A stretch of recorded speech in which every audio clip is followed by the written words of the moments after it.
Tomorrow, mail और female, मैं कोई भी हूँ, आई एंटर ए जिम, मेरा हफ्ता कैसा दिखना चाहिए? What are the minimum requirements that I need to begin with, और उसको मैं बिल्डिंग ब्लॉक्स की तरह कैसे बढ़ाते रहूँ to a healthier lifestyle? I think जो प्रॉब्लम आप बता रहे हो, एक्चुअली जब ये कोविड आया था ना, तो मानव जाति को एक झटका लगा था। उससे पहले तो हम सब घूम रहे थे, अपना अपना काम कर रहे थे, कुछ ऐसा क्या होता है, अच्छा ऐसा कोई आएगा, ऐसा कुछ हो जाएगा, ऐसा कभी एक्सपेक्ट नहीं किया था। तो मानव जाति को एक झटका लग गया ना, अरे ये क्या हो गया। तो लोगों ने अपनों को खो दिया, लोगों ने अपनी जॉब्स खो दी, लोगों ने अपने बिजनेसेस में बहुत ज़्यादा लॉस देखे। तो उस वजह से फिजिकल के साथ साथ हम मेंटल टूट गए, ठीक है ना।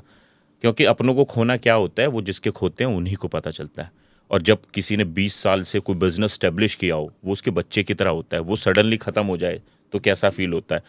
बट आई थिंक कोविड के बाद अब एक बात तो समझ में आ गई, क्योंकि डॉक्टरों ने ये बोला, मेरे जैसे तो पहले ही बोलते थे इम्यून सिस्टम इम्यूनिटी को स्ट्रांग रखो। तो डॉक्टरों ने बोला अब जिसकी इम्यूनिटी स्ट्रांग होगी वो कोविड से फाइट कर लेगा, एल्स तो फिर लंग्स में दिक्कत आएगी, ये म्यूकस जमेगा और ये होगा, 36 चीज़ें हैं। तो बट उसके बाद लोगों को समझ में आया, अच्छा इम्यूनिटी क्या होता है, अच्छा ये कैसे बढ़ती है भाई साहब। वो कह रहे जी ये वर्कआउट करने से बढ़ती है, सांप ब्रीदिंग एक्सरसाइज करो इससे बढ़ती है। तो लोगों ने ब्रीदिंग एक्सरसाइज करना शुरू कर दिया, लोगों ने वर्कआउट करना शुरू कर दिया। बट मैं कहता हूँ चलो हाँ जैसे भी समझ आई, बट आई तो सही।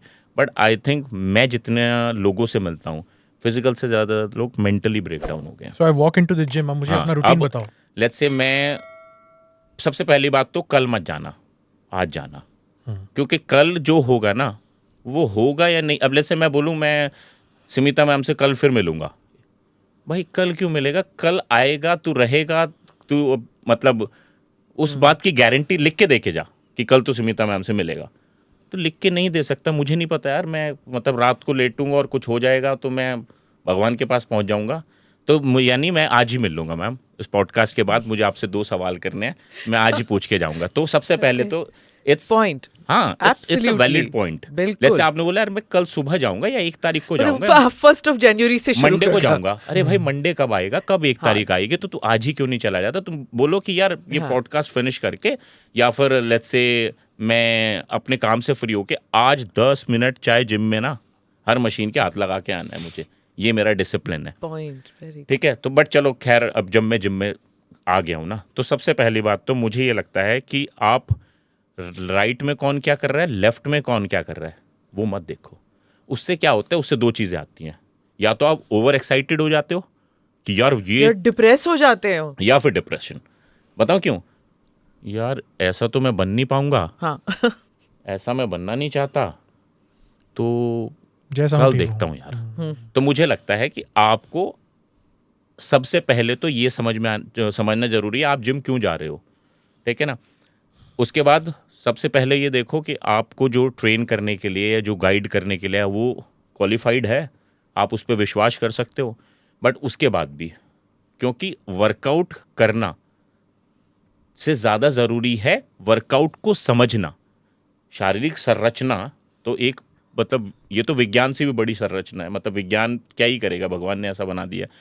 अब ये सोचो हमारे ऑर्गन कैसे फंक्शन करते हैं, हमारे मसल्स कैसे फंक्शन करते हैं, लिगामेंट कैसे फंक्शन करता है, जॉइंट कैसे फंक्शन करता है, ये समझने में आपको 10 साल लग जाएंगे। तो सोचो जब तुम पहले दिन जिम में गए हो, तुम्हारा बस एक ही प्रॉमिस होना चाहिए, आज मैं 30 मिनट वर्कआउट करूंगा, ठीक है ना। First day 30 minutes, not lifting anything, cardio, हाँ, just do a cycling for 10 minutes, not aggressive cardio, ठीक है ना। वार्म अप करूंगा, 20-25 मिनट्स कार्डियो करूंगा। कार्डियो में अब मैं ये नहीं है कि ट्रेडमिल पर 10 की स्पीड में भागूंगा ना, 5 की स्पीड में नॉर्मल 10 मिनट चलूंगा, ठीक है। देखूंगा, फील करूंगा, कूल डाउन करूंगा और वापस आ जाऊंगा। नेक्स्ट डे मेरा होगा लेट्स से मैं 30 मिनट्स वो तो करूंगा ही, आज मैं 10 मिनट के लिए कुछ भी वजन उठाने वाली वर्कआउट करूंगा, बट फ्री वेट्स नहीं करूंगा, मशीनों को यूज करूंगा जहां पे मुझे इंजरी ना हो। एंड देन 1 हफ्ता दूंगा अपने आप को, जैसे जैसे मेरा स्टैमिना बढ़ेगा, जैसे जैसे मेरी स्ट्रेंथ बढ़ेगी, या जैसे जैसे जो पर्सन मुझे गाइड कर रहा है उसके सुपरविजन में मैं 1 हफ्ते के बाद कंक्लूजन निकाल लूंगा कि whether I am on the right track, whether I am on the wrong track. Wrong track. But एक हफ्ता इसके लिए बहुत कम होता है, बट ये है कि एटलीस्ट आप 40 मिनट्स एनी फिजिकल एक्टिविटी तो कर ही रहे हो ना। अब आप बिलीव करना, फिजिकली बहुत जल्दी चेंज नहीं हो जाओगे, बट मैं लिख के दे देता हूँ आपको, एक हफ्ता जिमिंग आपको वो मेंटल स्ट्रेंथ दे देगी ना जो आप घर पे बैठ के एक महीने में भी अचीव नहीं कर पाओगे। दैट मीन्स आप समझो ना, आप अपने आप को टाइम दे रहे हो।